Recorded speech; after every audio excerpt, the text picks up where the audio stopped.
நான் உங்க அருண். எனக்கு ஒரு அதிசய தகவல் கிடைச்சது. சில வருஷங்களுக்கு முன்னாடி ஒருத்தர் எடுத்த போட்டோல சித்தர்கள் தங்களுடைய அரூப வடிவத்தை அமானுஷ்யமான முறையில வெளிப்படுத்தி இருக்காங்க அப்படின்னும், அந்த போட்டோ பிரபலமான பேப்பர்ல வந்து பரபரப்பா பேசப்பட்டது அப்படின்னும் எனக்கு தெரிய வந்தது. சித்தர்களை போட்டோ எடுத்தவரை தேடித்தான் இப்ப நான் போயிட்டு இருக்கேன். காட்டுக்குள் வனதுர்கை கோயிலுக்கு ஒளி ரூபத்தில் வந்து போகும் உருவம். சின்னதா பூவால பந்து பண்ணுவாங்க. பந்து பண்ணி வச்சு அது மேல பழம் வைப்பாங்க. பழம் வச்சு வலது கை வாட்டை இறங்குச்சுனாக்கா உடனே அந்த காரியம் கை கூடும் அப்படின்னுவாங்க. இடது கை வாட்டை இறங்குதுன்னு சொன்னா கொஞ்சம் லேட் ஆகும். அதே சமயத்துல பின்னால வந்து இறங்கிடுச்சுன்னு சொன்னா அந்த காரியம் வந்து கை கூடாது. நேரடி விசிட்டில் நடந்த வியக்க வைக்கும் நேரடி காட்சி.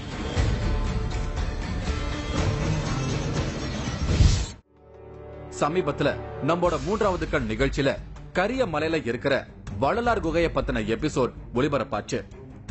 அத பார்த்துட்டு வெங்கடேசன் அப்படிங்கிறவரு நம்மோட 3வது கண் Facebook பேஜுக்கு ஒரு வீடியோவை அனுப்பி இருந்தாரு. வள்ளலார் குகை இருக்கிற அதே கரிய மலையில வெங்கடேசனுக்கு ஒரு அமானுஷ்ய அனுபவம் ஏற்பட்டுதான். அங்க இருக்கிற வனதுர்கை அம்மன் கோயில்ல சில வருஷங்களுக்கு முன்னாடி இவர் எடுத்த போட்டோவுல சித்தர்களோட உருவம் பதிவாகி இருக்குதான். அத பத்தி வெங்கடேசன் அனுப்பி இருந்த வீடியோவை நீங்களே பாருங்க. வணக்கம், என் பேர் எம்.ஆர். வெங்கடேசன். எனது ஊர் திண்டிவனம். நேற்று வேந்தர் டிவியில் 3வது கண் ப்ரோக்ராம் பார்த்தேன். அதில் கரியமலையில் வள்ளலார் தவம் இருந்த இடத்த பற்றி காமிச்சிருந்தீங்க. ரொம்ப நல்லா இருந்தது. ஒரு 11 வருஷங்களுக்கு முன்னாடி அதே கரியமலையில் எனக்கும் ஒரு அதிசயமான சம்பவம் நடந்தது. கோயிலில் ஃபோட்டோ எடுக்கும்போது 2 சித்தர்கள் உருவம் பதிவாகி இருந்தது. அது நிறைய பேருக்கு தெரிய வந்து பெருசாக பேசப்பட்டது. ஒரு நல்ல தமிழ் தினசரியில் வந்து அது ப்ரோக்ராம் வந்தது. அதை பற்றி நான் உங்கள்கிட்ட பகிர்ந்து விரும்புகிறேன். வனதுர்கை அம்மன் கோயில்ல வெங்கடேசன் எடுத்த போட்டோக்களை எனக்கு அனுப்பி இருந்தாரு. பிரபல நாளிதழ்ல வந்த போட்டோக்களை நீங்களே பாருங்க. இந்த போட்டோக்கள் என்ன பிரமிக்க வச்சது. நான் வெங்கடேசனை செல்போன்ல தொடர்பு கொண்டு அவர் இருக்கிற திண்டிவனத்துக்கு பயணிச்சேன். நான் இப்ப திண்டிவனத்துல தான் இருக்கேன். கிட்டத்தட்ட 10 வருஷங்களுக்கு முன்னாடி இங்க இருக்கிற வெங்கடேசன் அப்படிங்கிறவருக்கு ஒரு அமானுஷ்யமான நிகழ்ச்சி நடந்ததா எல்லாருமே சொல்றாங்க. திண்டிவனத்திலிருந்து 16 கிலோமீட்டர் தூரத்துல இருக்கிற கரியமலை அப்படிங்கிற மலை உச்சியில வனதுர்கை அம்மன் கோவில் இருக்கு. அந்த இடத்துல இவர் போட்டோ எடுக்கும் பொழுது சித்தர்களோட அரூப வடிவம் இவர் எடுத்த போட்டோவுல பதிவாயிருக்கிறதாவும் சொல்றாங்க. இந்த வனதுர்கை அம்மன் குடியிருக்கிற இந்த கரியமலையே ஒரு அமானுஷ்யமான மலை அப்படின்னு சொல்றாங்க. இதையெல்லாம் தெரிஞ்சுக்கிறதுக்காக தான் நான் இன்னைக்கு வந்திருக்கேன். வெங்கடேசன் குடியிருக்கிற தெருவுக்கு நான் வந்துட்டேன்.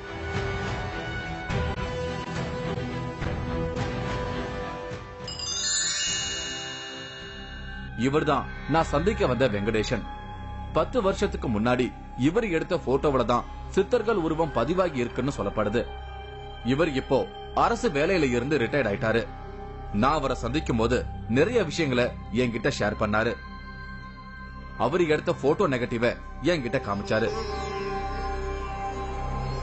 போட்டோ பத்தின செய்தி வெளியான பேப்பரை இன்னும் பாதுகாப்பா வச்சிருந்தாரு.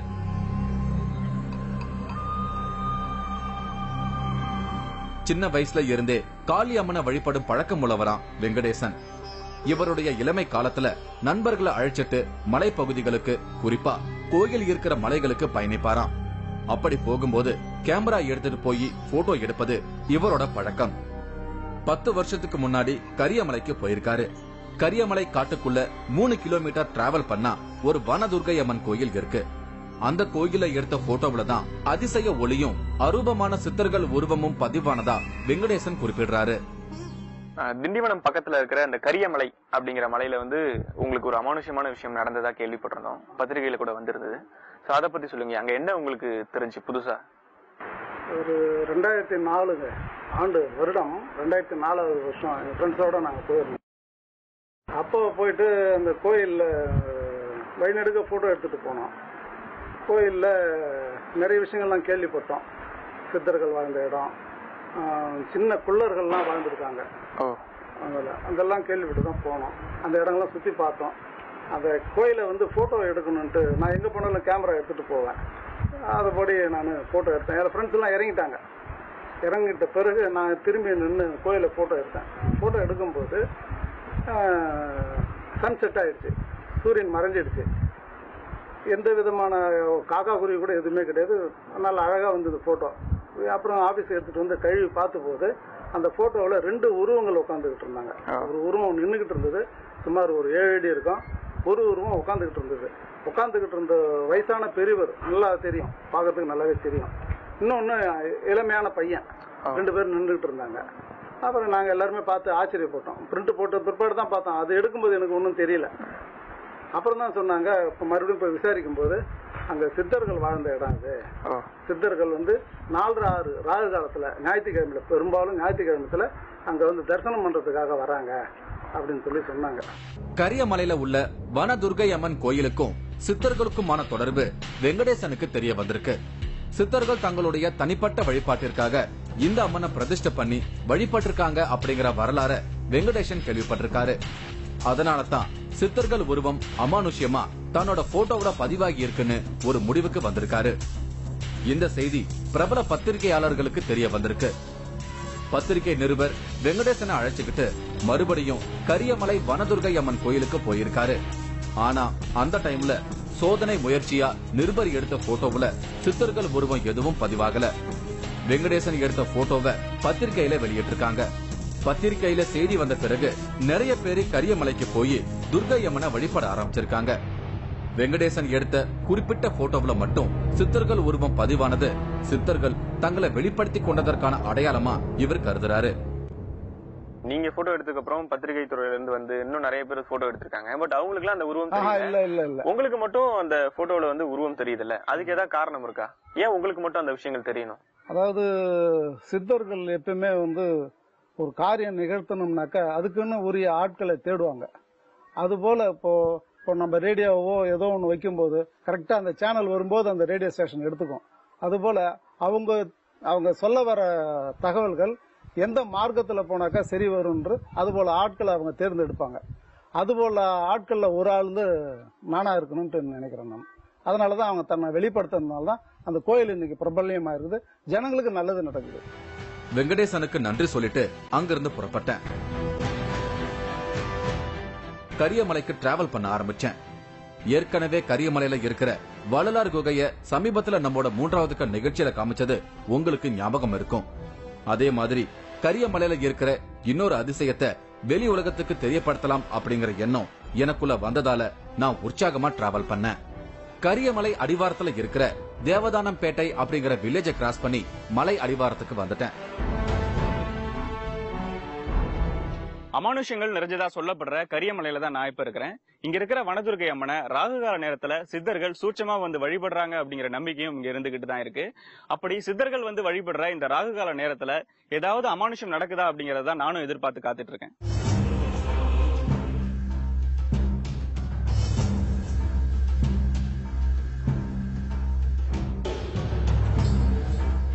நான் வனதுர்கை அம்மன் கோயிலை நோக்கி நடக்க ஆரம்பிச்சேன். இங்க இருந்து காட்டுக்குள்ள 3 கிலோமீட்டர் டிராவல் பண்ணா வனதுர்கை அம்மன் கோயில் இருப்பதா எனக்கு சொல்லியிருந்தாங்க. இந்த வனதுர்கை அம்மனை வேண்டிக்கும் போது அந்த வேண்டுதல் நடக்குமா நடக்காதா அப்படின்னு இந்த அம்மன் ஒரு அமானுஷ்ய நிகழ்வு மூலமா நமக்கு உணர்த்திடுமா? அப்படி இந்த அம்மன் அமானுஷ்யமா உணர்த்துவதுதான் இந்த அம்மனோட ஸ்பெஷாலிட்டியா கருதப்படுது. என்னோட வேண்டுதலை இந்த அம்மன் ஆச்சரிய முறையில எனக்கு உணர்த்தினாங்க. என்ன பிரமிக்க வச்ச நிகழ்வை அப்புறமா உங்களுக்கு சொல்றேன். அத பார்த்துட்டு நீங்களும் இந்த மலைக்கு வருவீங்க அப்படின்னு என்னால உறுதியா சொல்ல முடியும். அப்படி வரவங்க ஏற்கனவே வந்தவங்களோட கைடன்ஸ்ல வர்றது நல்லது. கரியமலையோட ஒரு முக்கியமான இடத்துல தான் நான் இப்ப இருக்கிறேன். கேட்ட வரங்களை எல்லாம் கொடுக்கும் வனதுர்கை அம்மன் கோயிலுக்கு போற வழியில தான் இந்த இடம் இருக்கு. இந்த இடத்த கோட்டைக்கரை அப்படிங்கிறாங்க. கிட்டத்தட்ட 1400 வருஷங்களுக்கு முன்னாடி நன்னன் அப்படிங்கிற மன்னன் எதிரிகள்ட்ட இருந்து தன்னை காப்பாத்திக்கிறதுக்காக மிகப்பெரிய பிரம்மாண்டமான ஒரு கோட்டை சுவரை இந்த இடத்துல ஏற்படுத்தியிருக்காரு.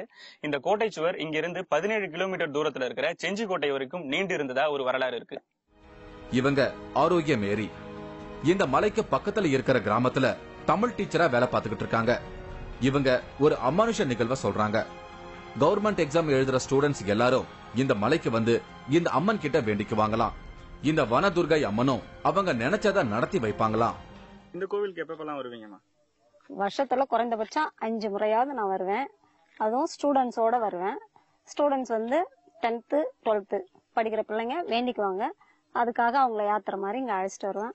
வேண்டிக்குவாங்க. அதே சமயத்துல அவங்க எந்த அளவுக்கு மார்க் எடுக்கணும்னு வேண்டிக்கிறாங்களோ அது கரெக்டா நிறைவேறும். அதுக்கு நன்றி செலுத்துறதுக்கும் ஒரு முறை நாங்க வருவோம். எனக்கு வனதுர்கை அம்மன் கோயிலுக்கு உடனே போகணும் அப்படிங்கிற ஆர்வம் அதிகமாயிடுச்சு.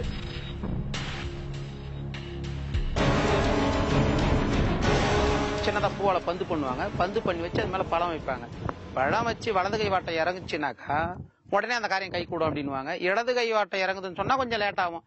அதே சமயத்துல பின்னால வந்து இறங்கிடுச்சுன்னு சொன்னா அந்த காரியம் வந்து கை கூடாது.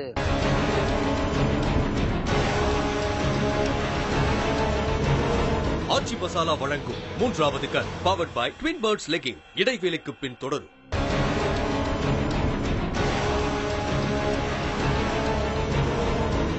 ஆச்சி மசாலா வழங்கும் 3வது கண் powered by Twin Birds legging தொடர்கிறது. சித்தர்கள் வழிபடக்கூடியதா சொல்லப்படுற வனதுர்கை அம்மன் கோயில் கரியமலை காட்டுக்குள்ள 3 கிலோமீட்டர் தூரத்துல இருக்கு. இரையாற்றல் மிகுந்த இந்த கரியமலை விழுப்புரத்துக்கு பக்கத்துல இருக்கு. அங்க நடக்கிற அமானுஷங்களை பத்தி தான் இன்னைக்கு நான் பாத்துக்கிட்டு இருக்கேன். இந்த டைம்ல எனக்கு ஒரு சம்பவம் ஞாபகத்துக்கு வருது.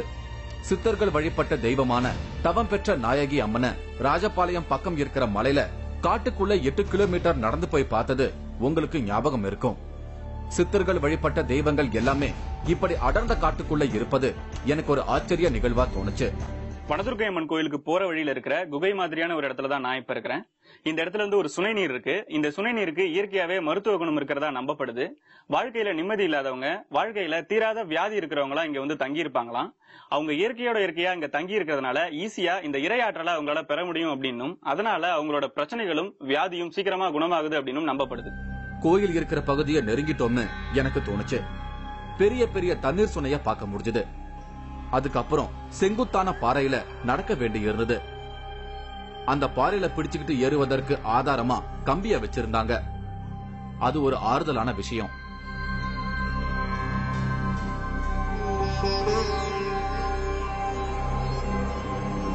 செங்குத்தான பாறை மேல நடந்து வந்து வனதுர்கை அம்மன் கோயில் இருக்கிற இடத்துக்கு வந்துட்டேன்.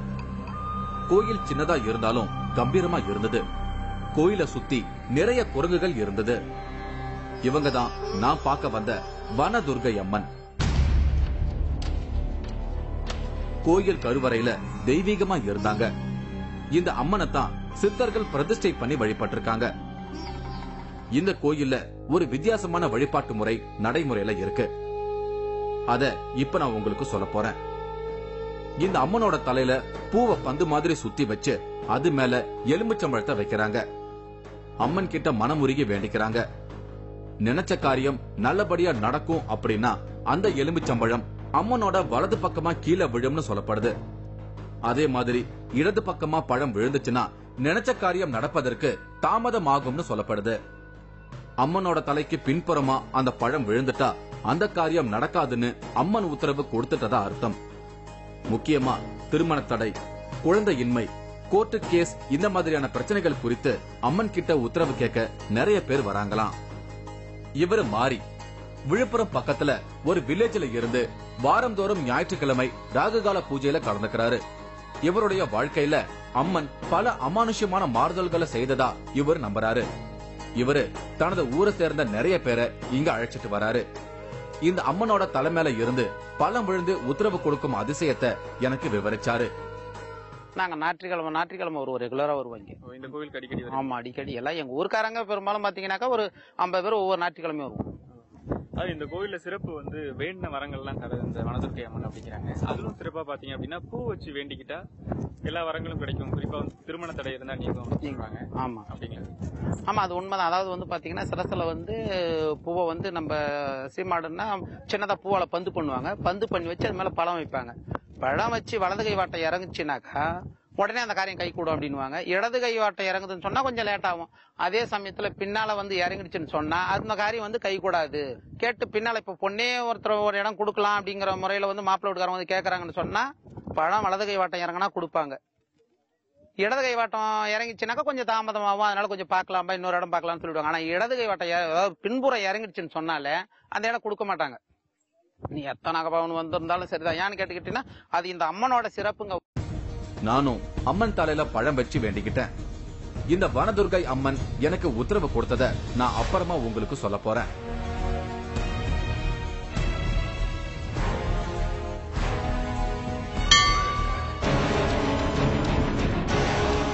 மேரேஜ் வந்து பாத்தீங்கன்னா 2-3 டைம் நிச்சயதார்த்தம் கேன்சல் ஆச்சு. அதுக்கப்புறம் தான் நண்பர் ஒருத்தர் இட்டுன்னு வந்து இங்க விட்டு படைச்சிட்டு வீட்டுல எல்லாம் பூ பழம் வச்சு படைச்சோம். இப்ப கல்யாணம் ஆகி அந்த பிரச்சனை நல்லபடியா இருக்கிறோம்.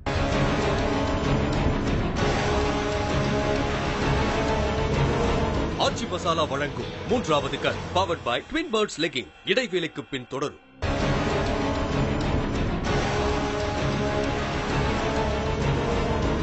ஆச்சி மசாலா வழங்கும் 3வது கண் powered by Twin Birds legging தொடர்கிறது. கரியமலையில இருக்கிற வனதுர்கை அம்மனை சித்தர்கள் தங்களோட சக்தியை அதிகப்படுத்துவதற்காக பிரதிஷ்டை பண்ணி வழிபட்டிருக்காங்க அப்படின்னு சொல்லப்படுது. விழுப்புரம் பக்கத்துல இருக்கிற கரியமலையில சித்தர்கள் இன்னைக்கும் வனதுர்கை அம்மனை அரூப வடிவத்துல வேண்டிக்கிறதா சொல்லப்படுது. அத பத்தி தான் இன்னைக்கு நான் பாத்துக்கிட்டு இருக்கேன்.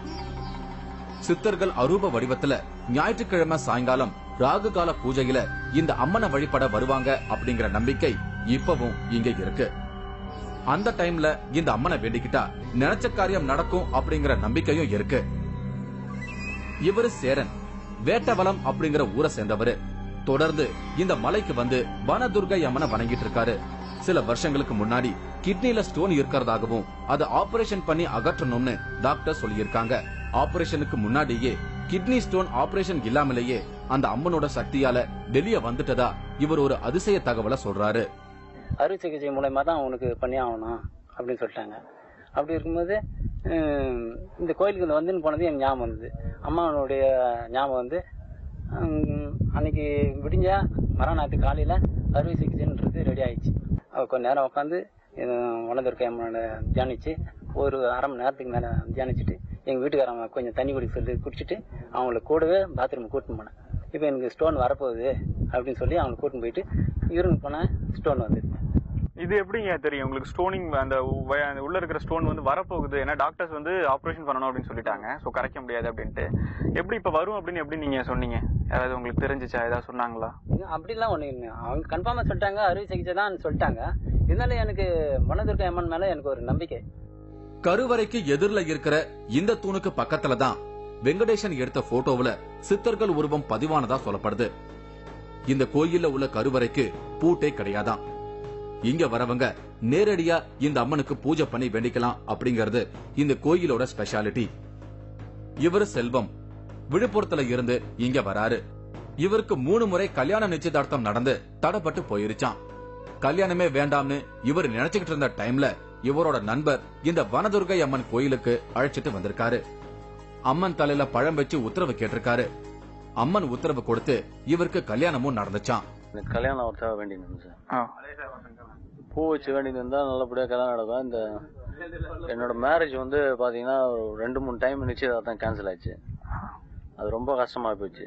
சரி எனக்கு கல்யாணமே வேணான்னு விட்டேன் நான். அதுக்கப்புறம் தான் நண்பர் ஒருத்தர் இட்டுன்னு வந்து இங்க விட்டு படைச்சிட்டு வீட்டுல எல்லாம் பூ பழம் வச்சு படைச்சோம். இப்ப கல்யாணம் ஆகி அந்த பிரச்சனை நல்லபடியா இருக்கிறோம். எவ்வளவு நாள் ஆகுது கல்யாணம் ஆகி? எனக்கு ஒரு 7 வருஷம். 7 வருஷம் ஆகுது. சோ அது வந்து கல்யாணத்துக்காக தான் இங்க வந்து வேண்ட வந்தீங்களா ஃபர்ஸ்ட் டைம் நீங்க? ஆமா சார், கல்யாணத்துக்கு வந்தேன் சார். இந்த கரியமலையில ரொம்ப குள்ளமான மனிதர்கள் வாழ்ந்திருக்காங்க அப்படின்னு சொல்லப்படுது. அந்த குள்ள மனிதர்கள் குடியிருந்ததா சொல்லப்படுற வீடு மாதிரியான சில இடங்களை பார்த்தேன். அந்த வீட்டுக்குள்ள ஒருத்தர் போகணும்னா நிச்சயமா அவங்க 1 அடிக்கும் குறைவான உயரத்துல வாழ்ந்திருக்கணும்னு எனக்கு தோணுச்சு. இந்த மலை மேல இருக்கிற வனதுர்கை அம்மனை சித்தர்கள் தங்களுடைய தவ வலிமையை அதிகப்படுத்துவதற்காகத்தான் பிரதிஷ்டை பண்ணியிருக்காங்க. அதனால தான் இவ்வளவு உயரமான பாறையில வச்சு வழிபட்டு வந்திருக்காங்க. இந்த அம்மன் இருக்கிற கருவறையானது சில வருஷங்களுக்கு முன்னாடி தான் கட்டப்பட்டிருக்கு. முற்காலத்துல இந்த அம்மனை மட்டும் வெட்டவெளி பாறையில சித்தர்கள் அமைச்சிருக்காங்க. இங்க இருக்கிற வனதுர்கை அம்மனுக்கும் ஊருக்குள்ள இருக்கிற துர்கை அம்மனுக்கும் நிறைய வித்தியாசங்கள் இருக்கு. ஊருக்குள்ள இருக்கிற துர்கை அம்மனை மக்கள் தங்களுடைய தேவைகளுக்காக வழிபட்டுக்கிட்டு இருக்காங்க. ஆனா இந்த காட்டுக்குள்ள இருக்கிற வனதுர்கை அம்மனை சித்தர்கள் தங்களுடைய யோக வலிமையை பெருக்கிக்கிறதுக்காக அடர்ந்த காட்டுக்குள்ள யாருமே ஈஸியா நுழைய முடியாத ஒரு உயரமான மலைக்கு மேல அம்மனை பிரதிஷ்டை பண்ணி வழிபாடு செஞ்சுக்கிட்டு இருந்திருக்காங்க. ஒவ்வொரு பௌர்ணமி அமாவாசை நாட்கள்ல இங்க அதிகப்படியான மக்கள் கூட்டம் வருமா. விடிய விடிய தூங்காம இருந்து அம்மனை வழிபடுவாங்களாம். அவங்கள பிடிச்ச பேய், பில்லி சூனியம் இந்த மாதிரியான கெட்ட சக்திகளும் அமாவாசை பௌர்ணமிக்கு இங்க வந்தா தானாகவே விலகிடும் அப்படிங்கிற ஒரு நம்பிக்கை இருக்கு. ஞாயிற்றுக்கிழமைகள்ல சாயங்காலம் 4:30 மணிக்கு ராகுகால பூஜையில கலந்துக்கவும் நிறைய பேரு, குறிப்பா பெண்கள் வராங்க. தாய் வீட்டுக்குள்ள நுழைஞ்சு சொந்த அம்மா கிட்ட வேண்டிக்கிற மாதிரி இந்த அம்மனோட தலையில எலுமிச்சம்பழத்தை வச்சு உரிமையோட அழுது உத்தரவு கேக்குறாங்க. அம்மனும் அவங்களோட வேண்டுதலுக்கு ஏத்த சரியான உத்தரவு கொடுப்பாங்களாம். வெங்கடேசன் எடுத்த போட்டோவுல பதிவானதா சொல்லப்படுற சித்தர்கள் உருவமும் இந்த மாதிரி ராகுகால பூஜை நேரத்துல எடுக்கப்பட்டதாம். ராகுகால பூஜை ஆரம்பமாச்சு.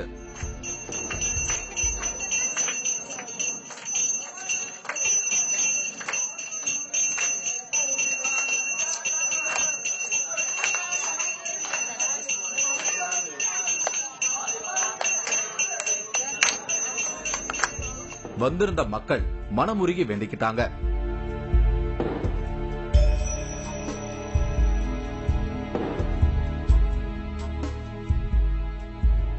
நானும் அம்மனோட தலையில எலுமிச்சம்பழத்தை வச்சு வேண்டிக்கிட்டேன். மனசுக்குள்ள சில நல்ல காரியங்களை நினைச்சுக்கிட்டு அம்மனோட உத்தரவுக்காக காத்திருந்தேன். நேரம் அதிகமாக எனக்குள்ள வேண்டுதல் தீவிரமாச்சு. எனக்கு நல்லது நடந்தது. நான் வச்ச பழம் அம்மனோட வலது புறம் விழுந்தது. எனக்கு நிம்மதியாச்சு. நான் நினைச்ச காரியம் நடக்கும் அப்படின்னு அம்மன் கொடுத்த உத்தரவுக்கு சாட்சியா எலுமிச்சம்பழம் வலது பக்கம் விழுற காட்சிய இன்னொரு தடவை நீங்களே பாருங்க. நான் வனதுர்கை அம்மனுக்கு நன்றி சொன்னேன். ஏற்கனவே நான் சந்திச்ச வெங்கடேசன் எடுத்த போட்டோவுல சித்தர்கள் தங்களுடைய அரூப வடிவத்தை வெளிப்படுத்தியதுதான் நான் இந்த வனதுர்கை அம்மன் பத்தின எபிசோட் பண்றதுக்கு காரணம். இந்த எபிசோட நம்மோட 3வது கண் நிகழ்ச்சி மூலமா உலகம் முழுக்க வெளிப்படுத்துவதற்கு சித்தர்கள் ஆசீர்வாதம் பண்ணி இருக்காங்க அப்படின்னு தான் எனக்கு தோணுது. சித்தர்கள் இந்த இடத்த ஒரு எனர்ஜி ரிசீவிங் பாயிண்டா நினைச்சுதான் இந்த அம்மனை பிரதிஷ்டை பண்ணியிருக்காங்கன்னு, அந்த எனர்ஜியை ரிசீவ் பண்றதுக்காக எல்லாரையும் இங்க வர வைக்கிறதுக்காக இந்த எபிசோட என்ன பண்ண வச்சிருக்காங்க அப்படின்னு எனக்குள்ள ஒரு எண்ணம் வருது. காட்டுக்குள்ள 3 கிலோமீட்டர் நடந்து வந்து இந்த மலை மேல வீசுற காத்த சுவாசிச்சு இங்க இருக்கிற சுனையில தண்ணீரை குடிச்சு இங்க இருக்கிற இறையாற்றலை ரிசீவ் செய்தாலே நமக்குள்ள ஒரு புது எனர்ஜி வரத உணர முடியும். நிச்சயமா இந்த மலை நம்மள புது மனுஷனா மாத்திரும்ங்கிறது என்னோட அனுபவம். மறுபடியும் இந்த கரியமலைக்கு வரும்படியான சூழல் எனக்கு அமையணும்ங்கிற வேண்டுதலோட மலையை விட்டு இறங்கினேன். மீண்டும் ஒரு அமானுஷ நிகழ்வோட உங்களை சந்திக்கிறேன். அதுவரை உங்களிடமிருந்து விடை பெறுகிறேன். குருவை மிஞ்சிய சிஷ்யர்கள் மாந்திரீகத்தால் ஆட்டோவை எரித்த விபரீதம். இப்ப நமக்கு வழிகாட்டியா இருக்கிறது கண்ணதாசன் ஆகி, அவர் போய் நல்ல மருத்துவர்கிட்ட போய் ஆலோசனை கேட்டுட்டு வந்து நமக்கு சொல்லுவார். கண்ணதாசன் ஆவியை கட்டுப்பாட்டில் வைத்திருப்பதாக சொல்லும் வினோதம். மாந்திரீக பள்ளிக்கூடத்தில் நடக்கும் அதிரடிகள். நீங்களும் இந்த திகில் பயணத்தில் கலந்து கொள்ள ஒரு வாய்ப்பு. 3வது கண் டிவி ஷோ என்ற பேஸ்புக் பக்கத்தில் எங்களோடு இணைந்திடுங்கள்.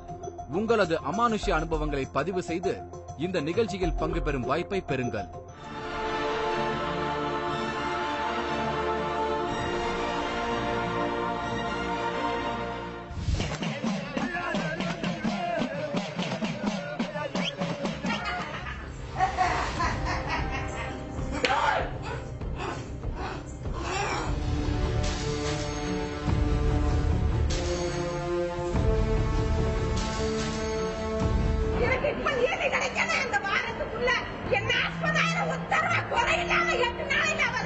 சின்ன வச்சவ கரிய சின்ன வச்சு உங்களை நீ கொடுக்கணும்.